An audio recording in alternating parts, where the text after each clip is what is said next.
Hi everyone, today's video is slightly different. I'm going to be talking about coping techniques and one in particular which is a self-harm, distraction, dissociation, distraction box, whatever you want to call it. So this is a box that you get. It can be a shoe box, it can be a proper big box, however big you want it to be. You can personalise it and you fill it with things that are going to help you when you're struggling. So whether this, well, I've written some ideas down. I thought we'd go through them. I've got quite a lot of ideas, which is why I thought I'd aim the camera at the pictures, the image of what I've written, so people can have a look. You can pause at any point and you can see what I've written, but I will be talking about all of these as we go through. So we'll start on some just general coping techniques, which is on the right. And this is not to do with the box, but just more generalised ones that are on the top of my head. So number one is write down how you're feeling.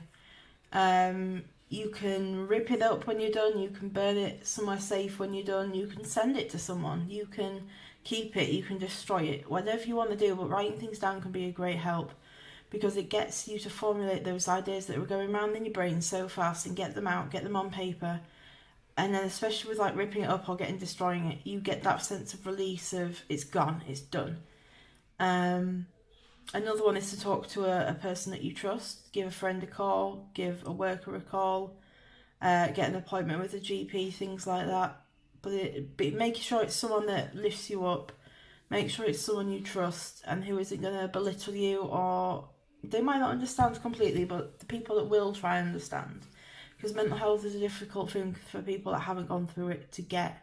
And to know why it's so hard for certain people to deal with things that to them are just an easy day-to-day life thing, but for someone like me with mental health might be a huge problem. And so carrying on, call a helpline, Samaritans, crisis calls, local area crisis calls in the UK. Just Google your area and crisis call and you'll find something. There's suicide prevention hotlines in America. Again, I'll link to some of these in the description, so there is a list of them available. The key thing is to keep busy if you're not ready to face what is going on. And so ways to do this is to play games, whether video or board games, either alone or with someone, again someone that lifts you up, someone you enjoy being around.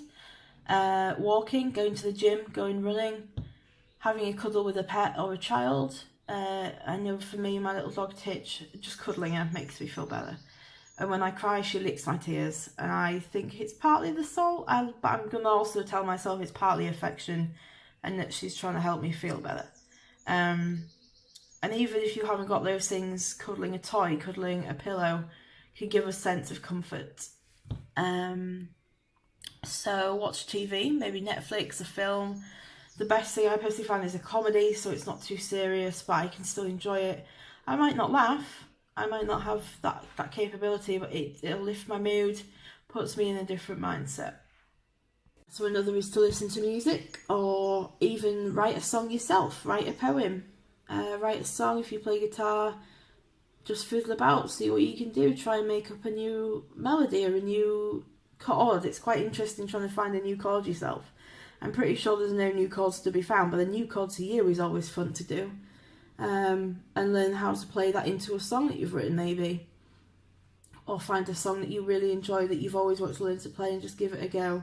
But a key thing to remember is that if you're struggling, you might not be at your best in terms of your skill level, so don't beat yourself up if you can't do it. Don't get angry at yourself, just think not right now and put it down maybe, or play a different song, play something different, and just keep it calm, keep it chilled. And going with playing guitar, do your hobby, whatever that is. It could be guitar, it could be knitting, it could be crocheting, it could be drawing, painting, anything. Whatever it is that you find comfort in, whatever it is that you find enjoyment in, try and do that, especially if it gets you outside and somewhere in nature, like photography. Another is have a hot bath, because that can be quite relaxing. It's not so easy to do in summer, so a cooler bath is better. But the warmth, the water, just lying there, that can be quite calming for people. Another is to bake something or to cook something. You get something lovely at the end and it distracts you while you're doing it. It's always fun to bake like muffins and then ice them when they're done, because you know that you've done that yourself, you've done something productive, you've made something worthwhile, you've done something worthwhile with your time, and you get something very tasty at the end. Bonus. And the last thing that I've written is make a self-harm or distraction box. So this is what we're going to go on to now. Okay, so I'm going to start from up here and we'll work our way down. So some ideas to have in your box are small cards with positive affirmations, whether that you've written from quotes that you love, your friends have maybe written you, or that you've written to yourself when you've been feeling better. They're always good to read. I know personally I can feel a little bit cynical when I read them if I've written them to myself, because I'm like, yeah, but you didn't know how you were feeling at this point. But if you have your friends or some favourite quotes that you have that people have written, you're less likely to be cynical and angry with what they've written than yourself, or at least that's me anyway. Another idea is arts and crafts, so put some paints in, some pens, pencils, paper card making bits, watercolours, brushes, an art book, anything like that that you could do to do arts and crafts with. It's a good one because again you get something productive at the end of it. And don't worry about it being good, don't worry about it being creative or original, just do what you want to do. One of my voices that I heard for a long time just like doing sunsets. No matter how basic, I wasn't a very good artist, so it was just chalks for me basically. But she loved doing sunsets, and it wasn't gonna ever be in the Tate Modern, but it was something that pleased me, it pleased her, and it gave me comfort and it gave me a distraction. So don't worry about the quality of it, just focus on the actual action of it. Another thing to do is make a happy playlist and put it on a CD or a USB. Someone gave me the idea of actually placing quite slow or fast songs at the beginning and then switching it over towards the end, so depending on what your goal is. So whether you want to relax yourself from being in a heightened state, start with some quite fast, some quite uplifting songs, and then go from fast to slower to relaxed melodies, maybe like folk or classical or something that's just a little bit slower in pace. And that should hopefully, as you're listening to the music, you'll relate to it, but it will also bring you down. If you want to be more uplifted and you're feeling quite maybe dissociative, a slower song to start to get happy and faster as you go along is another good idea. So some more is puzzles, or to keep your brain active, puzzles, Sudoku, Kakuro, word searches, CBT or DBT worksheets are quite good, but they can be triggering, so be careful with those. Only if you're in a place where you think you can do that without upsetting yourself. Basically, the whole point of this box is to soothe you, to keep you distracted, to keep you away from doing those things that you want to do that are going to harm you or that might be detrimental to you. I maybe have a favourite board game in there, like a travel board game or some cards, dominoes. I love my board games, so if I was to put my favourite board game in there, I'd need like a whole new box just for the games. So I don't do that. But I do have a pack of dominoes, I do have a pack of cards in there. Solitaire's a great one-player game. Simple, obviously, but that's what you need sometimes when you're struggling. You don't want anything overly complicated, just something that you can do on your own without needing too much around you. For me personally anyway. So a stress ball. If you don't want to buy one or you can't afford it, you can make your own with a balloon and either rice or flour.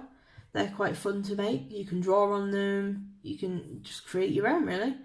If you smoke, put cigarettes in. A couple of spare cigarettes in the box. Always a nice treat when you think you've run out and you find some more. Okay, so another one is a journal of positive memories, gratitude lists, letters, photos. So I mentioned some of these earlier, and I'll mention a couple a bit more later. But a journal of positive memories is a really nice one because I know when I'm depressed, I think that nothing good happens. My life is always rubbish. I don't feel like I have anything worthwhile that I'm doing in my life, that it's just people around me helping me and me not helping them. So maybe making a journal of the times where things do go well, or when you've helped someone, make a good deed list.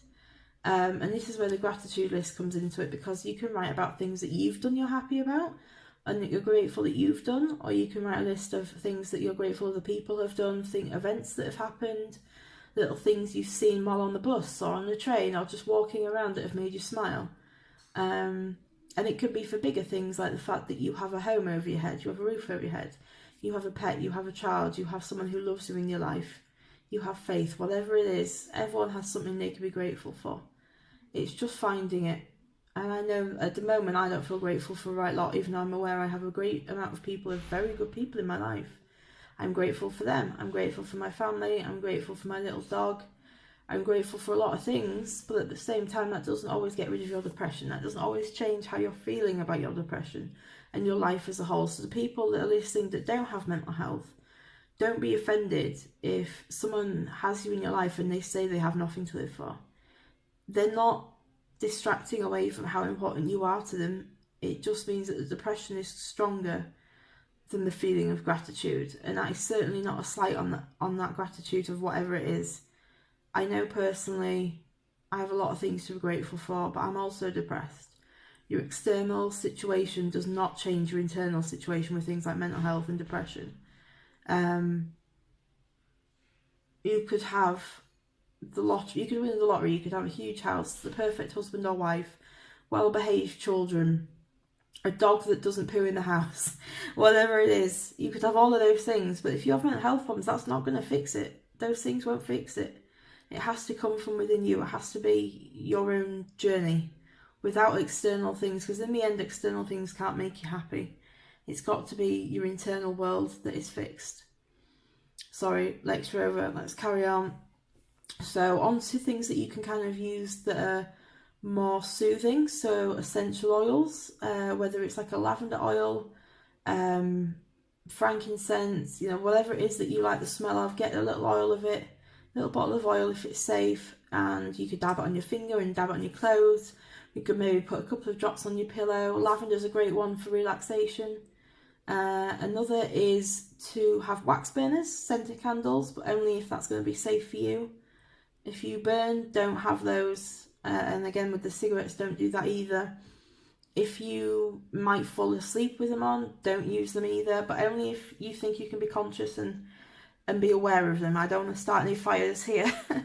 Bath bombs are a good one because they're lovely to treat yourself with. They make you feel all nice and slimy. I think that's not the right word, but you know what I mean. You come out feeling all lovely and clean and smell nice, and your skin feels different. So another is shower gel, bubble bath, bath salts. Go for smells that relax you, but that you find comforting or that you find relaxing. Not an invigorating smell unless it's the beginning of the day and you need to get yourself pepped up. I think I'm speaking personally here because I normally struggle on an evening more than a morning. So for me, I'd want something to unwind with. But if you want something that's going to help you get through the day a little bit cheerfuler, a little bit more pepped up, and sure, go for something that's a bit more invigorating. You can get lavender heat pads. I'm sure you've seen them, my little beanbag things that you can put in the microwave that smell of stuff. It's usually lavender. It isn't always. They're great. You can put them on your back. You can put them on your chest. Again, be careful that you don't do it too hot. Don't use it as a tool of self-harm, but just the smell and the heat can be very relaxing.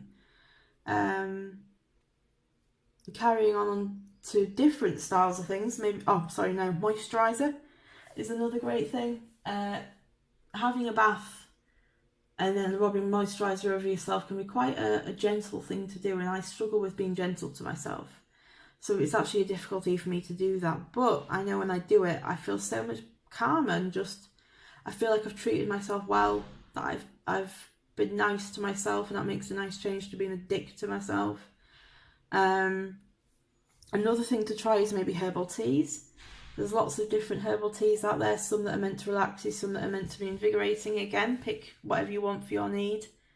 You could get bubble blowers. Now I thought my dog would love them. I thought she'd go mad for the bubbles, so I bought a huge one. She's not bothered at all, but I love it. I'm like 25 and I love bubbles. I hold my hand up, I have a problem. Just bubble blowers, they're great fun. It can be quite a childish thing to do, but that can be nice to live out that child side of you that needs nurturing, to do things for the child part of you. Because I know for a lot of people with mental health issues, that child part's been neglected in some way. Maybe not physically or being abused or anything like that, but it's been pushed down, it's been ignored, and that hurt that comes from it hurts as an adult, and we don't always understand it. So if we can look after the child part of ourselves, we're looking after the adult part of ourselves. Let's have a look. Another thing is perfume. I'll put that there. If you have a favourite perfume that reminds you of maybe a loved one, or that you like and makes you feel comfortable, then maybe have a spray on, a bit of tissue, or a piece of cloth, and you can smell that, you can hold it, or a piece of clothing from someone that you love, that just the smell makes you feel safe. Something else is bubble wrap. It's quite satisfying to pop it and to even just stamp on it if you want to stamp on it, do whatever you want. But you know, the noise is quite cathartic, the popping is quite cathartic, so I'd recommend that. And what else do we have? So a cuddly toy to cuddle into. I think I mentioned this earlier. Another is chocolate or like candy, mints, chewing gum. Chocolate and candy are good, like sweets are good for soothing yourself. If you need something to bring you round, then mints or chewing gum are probably better in terms of dissociation, because they're quite strong, they're quite pungent, they will kind of enliven your senses a little bit. Another thing to do is put your favourite film on, or a comedy DVD. Comedy is always the best for me, because again, as I say, it cheers me up. But it could be a rom-com, it could be whatever it is that's going to keep you safe and keep you happy and amused and interested and distracted. So I wouldn't recommend watching something like Saw, where there's a lot of triggering gore and things like that. But if you like thrillers, you like anything that's going to keep your mind active but also keep it relaxed, if that makes sense. Whichever one you need. We've done colouring books and pens and pencils. A soft towel or a blanket is always nice to cuddle into. Have one especially for that, so that when you cuddle into it, it feels like a special treat. You can buy fleecy blankets on eBay for about £8 that are like 2 meters long either way. Great price, great deal. I'm not going to leave a link because I'm not doing merchandise, it's not me. But I'm sure that you could find something that would help on eBay or Amazon or online, wherever, even in a material shop. So something tactile is a great thing for dissociation. So smooth rocks, something, maybe even a rough rock, pebbles, let me think, what else, Play-Doh, jelly. If you could get some jelly cubes, you can either eat them or just hold them in your hand. You'll get sticky, but they're quite a tactile thing. I have like a jelly caterpillar that's like a children's toy in my box. And it's stretchy, it's long, it's got lots of like dangly legs, so there's a lot of tactile things to be gained from it. So find something like that. If you're putting tactile toy onto the internet, you'll get a load of stuff. Some of it more expensive than others, but if you find the look of something you like, I'm sure you can find it cheaper by searching for that individual item instead of the tactile toy keywords. eBay tips there for you. Can you tell I'm an eBay addict? So let's see, is there anything else that I've written down? Just something smelly. Something smelly. Right there. So your favourite smell? For me, it's white musk. It reminds me of my dad and safe childhood memories. I'm trying to think of, whatever it is that makes you feel safe when you smell it. And that's it, guys. If I think of anything more, I'll add them in the description. Thank you very much for watching. Stay safe, stay cool, take care. And like and subscribe if you enjoyed this and want to see more. Any comments are welcome. Thank you. Bye.